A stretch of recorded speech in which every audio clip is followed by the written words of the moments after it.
I ended up, even though I was a marriage and family therapist for 33 years, specialized in infidelity, loved helping couples restore it when it was possible. And that's why I wrote my first book, because I got so frustrated with people who wanted to save their marriages, but kept making kind of stupid mistakes. So I wrote that book, but even though I had that heart, I never dreamed that I would go through the experience in my own marriage.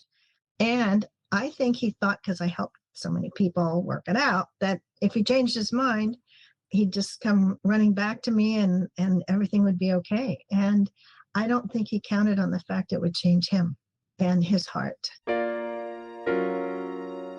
That was Linda MacDonald. Many of you know Linda as the author of How to Help Your Spouse Heal from Your Affair. She's just released a new book, Redeeming the Post-Affair Divorce, and today we're going to talk about a particularly painful experience, what it's like to be both betrayed and abandoned by a spouse, and how healing is still possible even there. Later in this episode, we'll also share a link Linda has provided exclusively for our listeners, a collection of downloadable resources she's put together that I think you'll find genuinely helpful. Before we dive in, let me pause to answer a question we hear fairly often. How can I get help that's specific to my own recovery? You have a couple of options. You can visit the coaching page at affairhealing.com to learn more about me, Sharon, and Jennifer, and to schedule a coaching session with any one of us.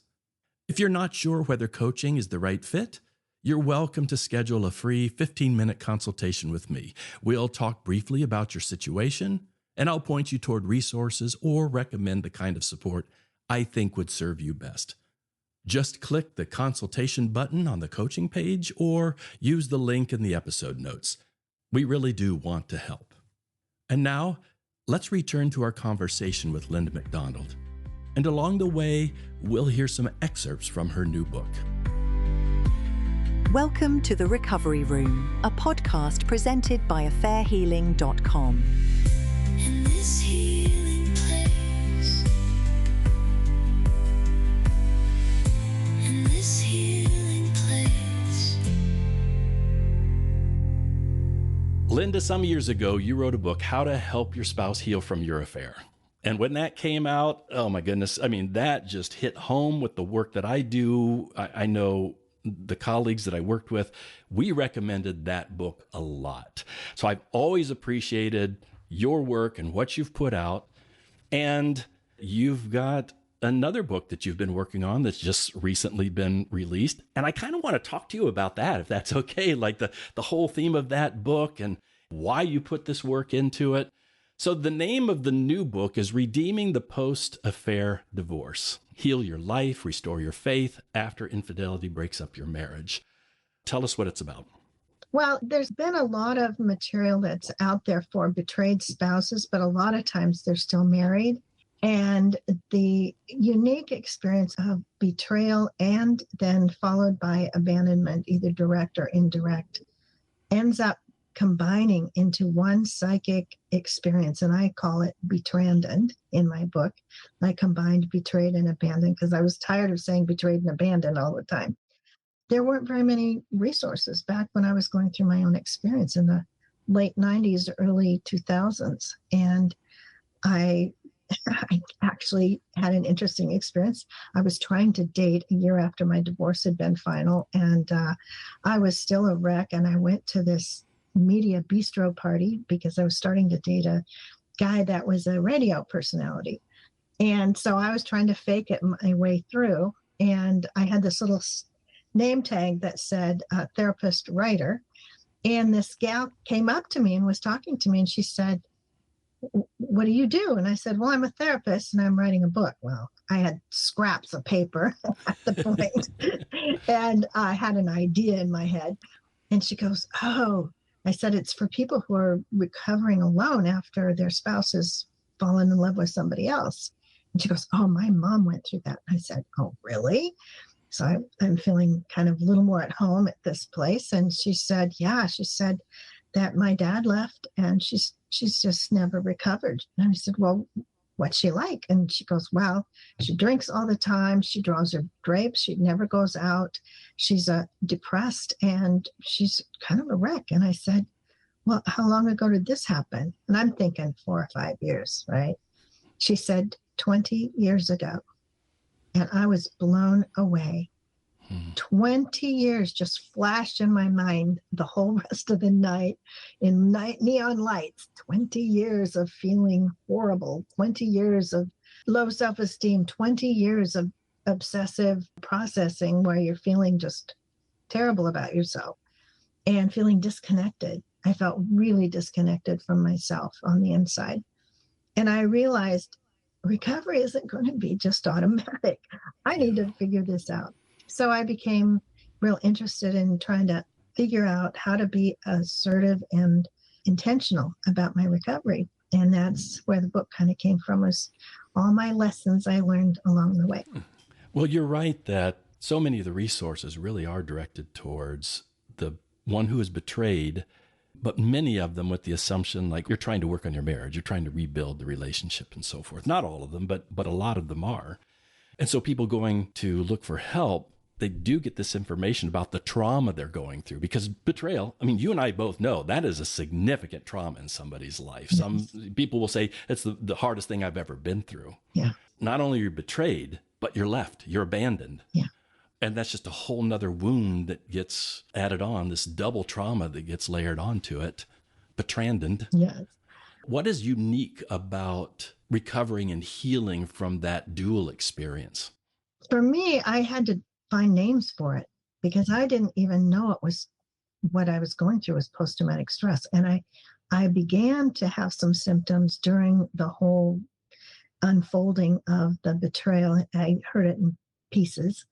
And at first it was just he had a crush on this woman and she was clueless. And eventually I found out that it was a mutual involvement. And each stage along the way, I became more and more symptomatic. But I didn't know that from interpersonal trauma, you could experience post-traumatic stress. I thought it was just something, I was having general anxiety or something. So that's what my first two therapists even diagnosed me as, is generalized anxiety disorder without recognizing. So I had to find a name for it and do some research. And I did a lot of reading. I was trembling all the time. I had nightmares. I had flashbacks. I would experience feeling like I was outside of myself, looking down at what was happening.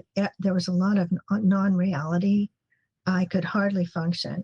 And then when I found out he was going to file for divorce, which was about a year into all this, that's when I stopped taking my antidepressants because I thought, well, it's over. Well, that's when I went full bore into my trauma responses and my grief. I went from crying to wailing. I'd wake up from a nightmare and I would sob and I'd be so distraught, I'd cancel my clients the next day. Here I am, a therapist. And I had to stop seeing people that were struggling with infidelity because I would start shaking and I would get triggered.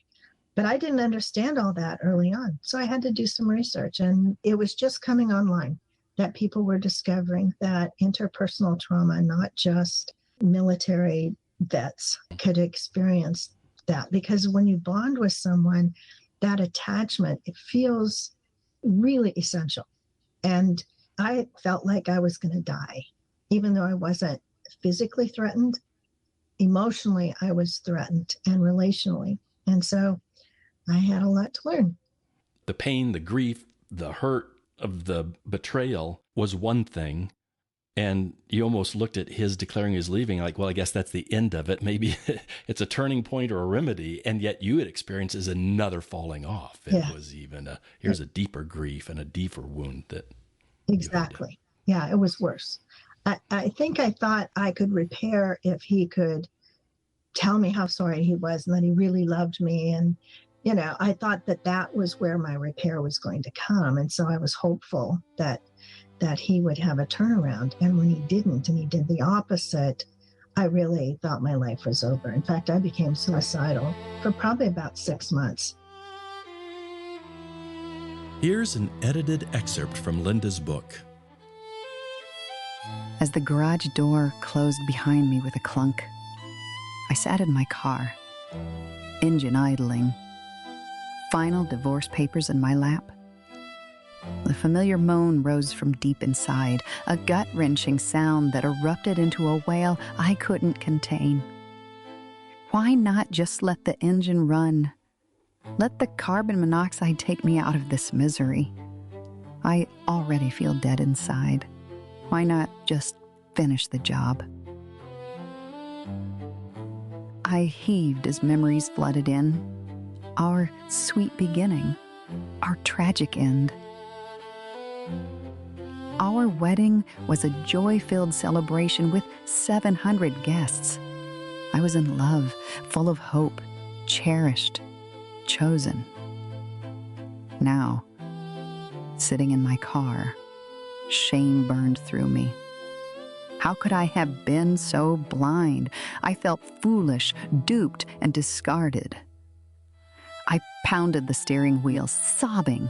Our relationship was over. The love of my life was gone. Our family was broken. My professional credibility, especially as an infidelity specialist, felt ruined. My past had been stolen. My future dreams were gone. I feared I would never feel normal again.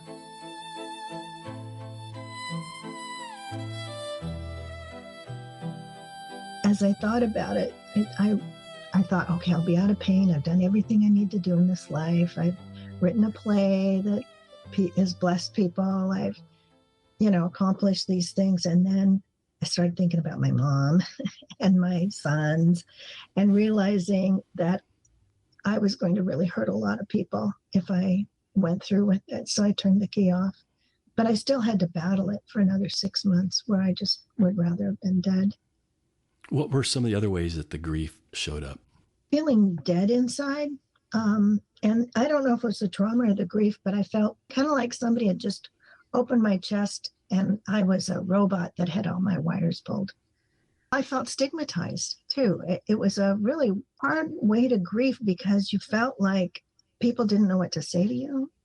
After my divorce was final, I remember going to a church retreat and the women, they were almost all married and nobody hugged me. Nobody even touched me.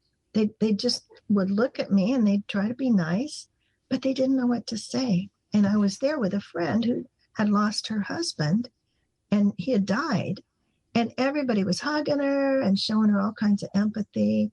She took some people over to her cabin that she still owned. And I thought, I don't have my assets anymore. I just could see the contrast for a widow versus losing a spouse through infidelity. There's a stigma to it. So I wrote it with a friend who was a widow. She was a therapist that was a widow. And we kind of compared notes. And the difference is pretty interesting that when you have an uncomplicated death, now there are complicated deaths. There's suicides, there's drug overdoses, there's people that go through maybe a stigmatized loss of their own when somebody dies. But a general experience, when somebody dies, it's not personal. It's not about you. It's nature or an accident or something, but it's not personal. And you don't lose your self-esteem in the same way. You may feel isolated as now not being a couple, of course, that's a loss, but it's not like you feel terrible about yourself. Like I couldn't keep him faithful and I couldn't keep him married to me. And so my trust in myself went haywire. I felt like I thought I knew this person. I thought I could trust what I knew of him and of my judgment. There's no rituals for losing a spouse through infidelity. When somebody dies, you have the memorial, you have all these accolades, you have all the support, the cards, the casseroles. There's a ritual process, and then you bury the body. One thing that's unique about this kind of loss is it's a little bit like what they call ambiguous grief, and that's when there's no body to bury. There's no tangible way to bring closure in that respect. And then you lose the intact family feeling. My mother-in-law lost her husband at almost 70 years of marriage. And they had a beautiful relationship and were very close, but everyone felt still like her place was home. There wasn't a sense of any division, no loyalty conflicts. Home was still home with my mother-in-law. But with me, my kids don't have an intact family to come home to. And they have to keep secrets between me and him because they know we're not on the greatest of terms. And then there's the mementos. My mother-in-law used to keep her picture of her husband posted really close to her door, and she would talk to him every day. And all these beautiful memories. When you go through an unwanted divorce, you do not have all those pictures all over. You don't save your wedding albums, at least out in public. And so you feel like you've had not only a stolen past, because usually you don't know what they were really feeling, especially if they tell you, I don't think I ever loved you, or I'm not sure I am in love with you anymore. It robs you of your past, your present, and then your future. So there are some unique aspects to that kind of a loss. Did you eventually discover any tangible ways of moving through that grief? I mean, we don't have the normal rituals, Yes. but are there things that people can do instead of that can be helpful? I had to give myself a lot of permission to grieve. And I tried to do this thing called more productive grief, which is where I had a general feeling of loss and grief. And I was just plain sad. But I wrote in my journal the specific things that felt like I had lost. So I tried to be specific about my sorrow, just that feeling of, I've lost my best friend. I'm so disappointed. God has let me down. All those kinds of things. I tried to be specific in my grief, and that helped. Another thing that helped, because there's a lot of shame with this kind of grief, because you just feel shame. I don't know how else to describe it. You just feel alone. Well, you already said it. My spouse isn't gone. They left me, and oftentimes leave with trashing everything behind them. You thought you had value in my life. You didn't. Yes. Yeah. And so shame is usually pretty isolating. And I had to make myself be social. I was in 2 different women's support groups. One was with a bunch of married friends I'd been with for 10 years. And they didn't quite understand my grief. They were a little uncomfortable. They wanted to fix me, but they were stable and they knew my ex-husband. And so I could share a little bit about it with them. I just had to force myself to connect with other people. And then I was in another group where there were people that had some sort of interpersonal trauma in their lives. It wasn't the exact same in most cases, but I at least felt like I could cry and they would comfort me. And I think there's a need to be able to cry actually in the presence of someone. There's a gal named Laura Dwinell. She's been involved with the Adult Children of Alcoholics movement for years. And I went to one of her workshops years ago, and she said that grief is the pain that heals itself. And her process was, when she had a client that had been through a pretty significant losses, she would just sit next to them, put her arm around them, and just give them permission to grieve in her presence. And there's something validating about that. Like, I'm not crazy. This really is bad. This really hurts. It's real. And they're with me in it. And so it helps to have someone that'll walk with you. I had a best friend that would call me all the time. How are you doing? And that helped me work through my grief. And I had a few people that were advocates that I didn't find out about till later that went and confronted my ex-husband. That felt good. Because they were even though you didn't know it at the time. Yeah, it's good to know that somebody was standing up for you. Yes, so. Exactly. Yeah. You experienced a spouse that's just declared, I'm leaving you. Does the same sort of double trauma apply when there's betrayal and maybe they don't physically leave, but in essence, they're around, but they abandon the relationship. Exactly. They don't show any effort to reconnect or rebuild. Is that similar? Are there things that are the same about that, or is that very different? I wouldn't say it's a lot different. I think it's a covert way of leaving, that they're not present emotionally or really. They're maybe in the home, or maybe they've moved out, but they're not going to file for divorce because they don't want to be the bad guy. Sometimes they stay because they think they can manage both their affair secretly and keep you happy and not have to go through the financial losses or whatever. But if they're not present emotionally, that's still a terrible loss. And it's sometimes harder because a lot of times it forces the betrayed spouse to feel like they have to be the one to declare that the relationship is not working and file. Which just is another thing that's not fair, but there isn't a lot of justice in some of these things immediately. Exactly. Least, so. Yeah. So both experiences are a type of abandonment. This poem, written by Linda, appears in chapter 1. I pound your steel heart to no avail. I reach out to air. I whisper warmly to the wind. I call out deafness. I weep from my toes. No response. I plead with heaven. Silence. You remain a stone, cold, unreachable, unmovable. Nothing I do, say, or feel touches you. So I yell inside myself. My rage turns inward, my grief inconsolable. I wail, comfortless, alone, disposed, from valued to discarded. I am bereft of love, voiceless, powerless, abandoned, as good as dead to you, and wishing I were to me.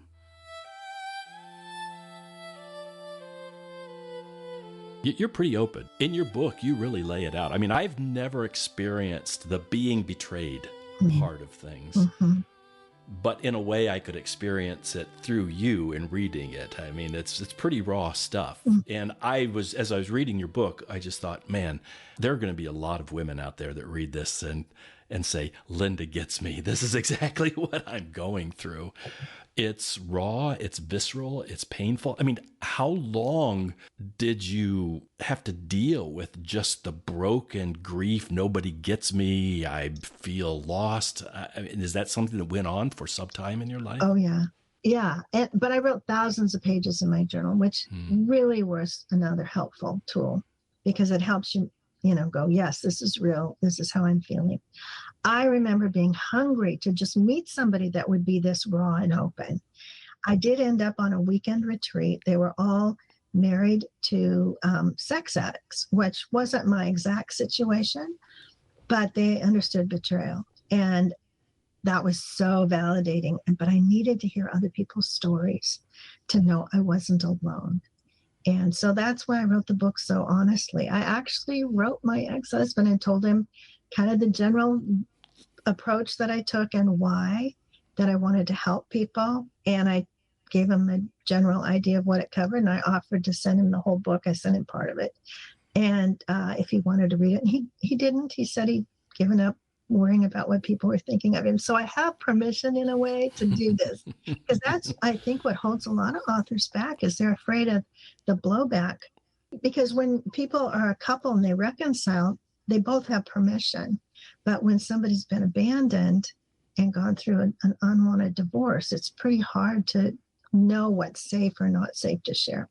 So I felt like I could be pretty transparent. I didn't share everything, but I wanted people to have something that made them not feel alone.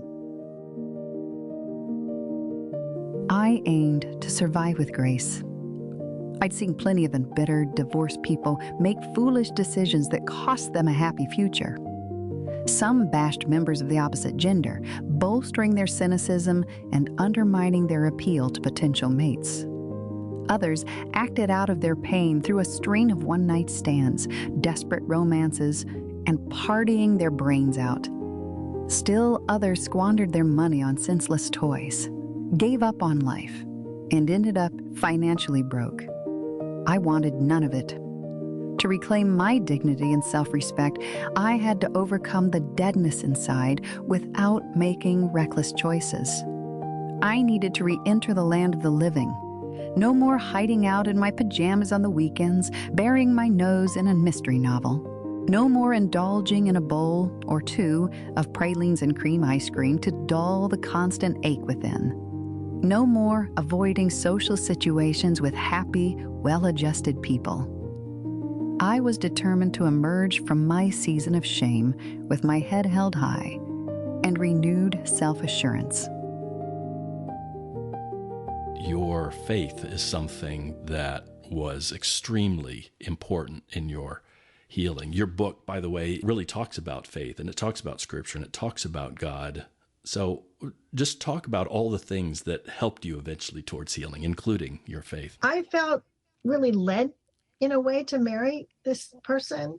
And so I felt really betrayed, even by God, that this didn't work out, that this wasn't going to be a redemptive story of us together. And I began to feel like I'd prayed so hard and nothing went right. Nothing I tried. It was as if it was a light switch. I'd lost all my power as a wife, and nothing I said or did or prayed for seemed to happen. So I had to press into my relationship with God. He was also a believer, and so he used a lot of spiritual language to justify what he did, which did not help. In fact, I ended up feeling spiritually abused. One of the scriptures that meant the world to me, though, was Isaiah 41:9. I have called you back from the ends of the earth, saying, you are my servant, for I have chosen you and will not throw you away. And I needed that. I needed to feel like God wasn't going to throw me away too. Yeah. And a lot of the spiritual excuses he gave, God will forgive you no matter what you do, so you can do whatever you want. God told me I could choose. Things like that just kind of bent my brain. And I found reassurance from reading scripture where God was able to just show me he was the opposite of my unfaithful husband. So I'm grateful for that comfort that I did experience with the Lord. I felt like I kind of wanted to turn away, but I didn't know where else to go for healing. And so as much as I felt betrayed and let down by God, I also knew he was key to a lot of my healing. Linda has provided over a dozen free resources for you to download. To access them, go to lindajmcdonald.com/free. The Mac in MacDonald has an A in it, and I've put that link in the episode notes so you can easily find that page. I want to say a word about Linda's book, Redeeming the Post-Affair Divorce. This book is written primarily for a Christian audience. Linda weaves in scripture and speaks very directly about a person's relationship with God. That said, her personal story is so honest and so compelling that I believe it will resonate with anyone who's experienced the double loss of betrayal and abandonment. The spiritual message is front and center, but the human story is universal. If you are part of a church community, I especially want to encourage you to consider purchasing a copy for your church library or for staff members who regularly walk aside people dealing with infidelity and its aftermath. In my view, this is a must-have resource for Christian leaders. I want to thank Linda for all her contributions, past, present, and future, to the affair healing process, and for her willingness to share her story with us today. Faith over failure, hope over pain, finding the courage to love once again in this healing place, in this healing place. I wanted to get remarried if it was possible. And some people that works out for them. But you get to midlife, the pickings are slim. I will tell you that. I had one man tell me that, he said, well, at our age, it's like walking through the junkyard and looking for the least rusted car. That's a great one.